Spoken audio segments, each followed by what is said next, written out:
7 Drivers' Championships, and 9 Constructors' Championships. For the F1 old-timers, Williams' F1 team is a metaphor for success. Since its inception in the late 1970s, the team dominated the best part of 2 decades, giving 7 different drivers their first taste of F1 championship success.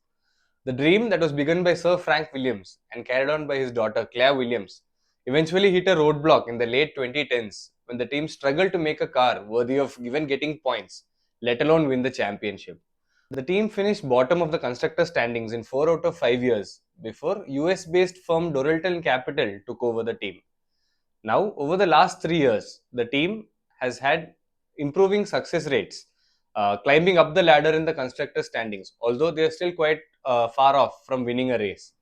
Under team principal James Vowles, who was the motorsport strategy director at Mercedes before this, Williams are surely taking those steps needed to climb back up the table.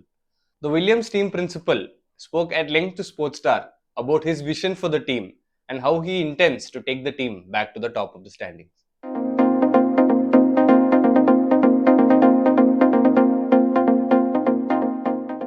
It's nice to see that this car isn't particularly that we've put focus into it. Yep. What we've been doing is just fixing some foundational issues, putting in system, software, infrastructure, culture, technology, people. And it's nice to see that the car's moving up in correspondence to that. And it is. I mean, there's no doubt about it. We have a car that is better than we ever had before. So good. I think the real test is that can we now break away from the midfield and break into closer to the front of the field? And of course, that's the direction of travel that we're aiming to do.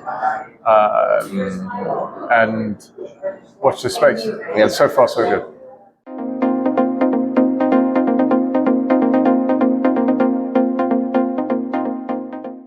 It's a breath of fresh air. First of all, there's no politics. Neither one wants anything more than the team to be successful, which means that every meeting we have, it's about the greater good. How do we make this better this year? How do we make it better next year? What's our direction of travel? What can I do to help?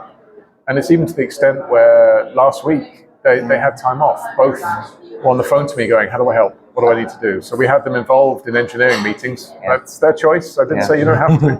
But the point behind that is that they recognize that Williams is greater than me, it's greater than Alex, it's greater than Carlos.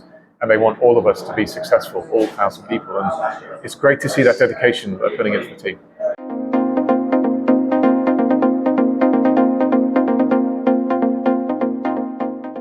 No, it was very much a case that I wanted experienced drivers by my side. I think for too long, so we'll just go through some basics last year. I love investing in young drivers. I think they absolutely have a future with Williams. And to be clear, it expands beyond young drivers. I think young graduates have a career with Williams as well. I've made a foundation of it and we've made a foundation of it. But we also have to acknowledge that last year our attrition was high and it meant we couldn't move forward to the field. And I've really got to bring that down into a cemented region where we're focused on just core development with 2 leaders, 2 individuals that know what excellent looks like to push the team forward. So will young drivers appear in our future? Absolutely. Have a look at our academy and you'll see that we're filling it with champions. There's a reason behind that.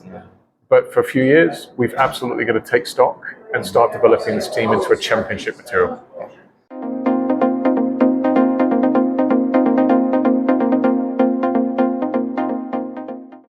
I don't think anything will put more pressure than I put on myself.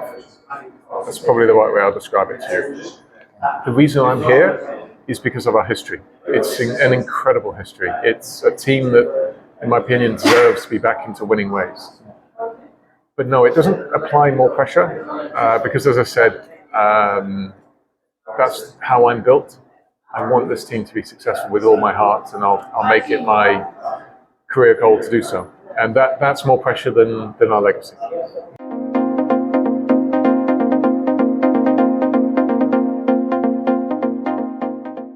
So there's a reason why I've surrounded myself in individuals that are built the same way I am.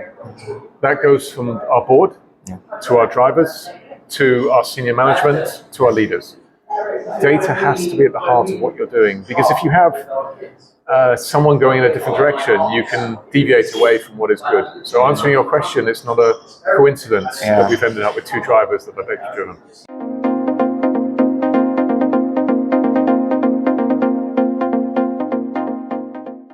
No, I think you're going to find a really interesting debate taking place up and down the pit lane, and that debate probably is between now, April to June, where they'll be debating: do we do more? Do we do less? What do we do?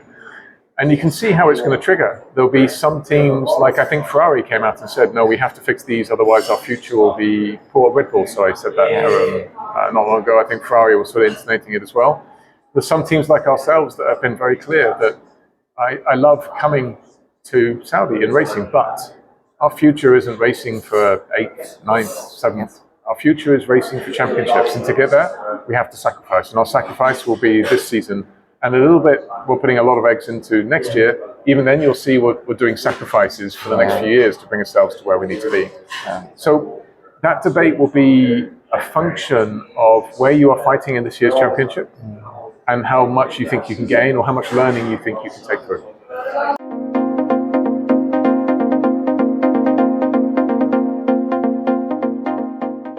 My direction is, first and foremost, we have spent 3 years developing next year's power unit, and I think the rules are actually going to be really good. I don't think they're going to be as concerning as people have laid out. So let's race with the rules that we've spent 3 years developing and hundreds of millions of dollars developing as well. After we've been racing for a period of time, let's take an honest sit back and go, are we doing the right thing for the sport, for the world? Is it a good function? Is the power unit the problem, or is the chassis the problem? And then allow us to choose the rules. This feels like we're shortcutting before we've actually even turned a wheel. So my opinion of it is, let's race, because I think the racing will be good.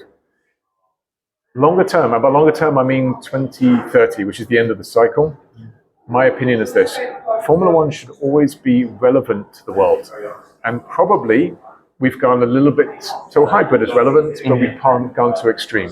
So I think there's probably a balance to be struck, and that's where the conversation should be around. I of course love the sound of the old V10s and V8s. We also have to be honest with ourselves.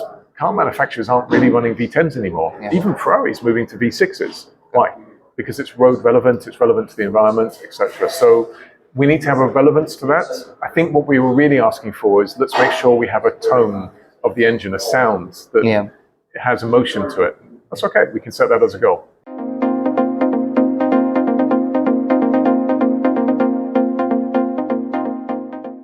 No, but I think the really important thing is an open, honest discussion about what are the real problems to make sure that we are not baking them into future cars. So that conversation is why it's relevant to the drivers now, because we took a lot of their time up earlier in this week, hours and hours and hours going through. Are we here? What is this? We're looking at that. What do you think of that? What's really important to me is that I think it's a problem that has been here for many, many, many years. I think it's a problem, though, that we've made better between 23 to 24 and 24 to 25, but it's nowhere near the level of the top 3 teams, and that's the really important element to acknowledge. So I'll give you some numbers on it. Maybe it was, in terms of badness, 8 out of 10 in 23, then a 6 out of 10, and now maybe it's a 4 or 5 out of 10 this year. We have to be 0. So the fundamentals are, we're probably tickling it, but we need a bigger change in order to improve it considerably, and that's what Carlos and Alex are both really bringing to the party.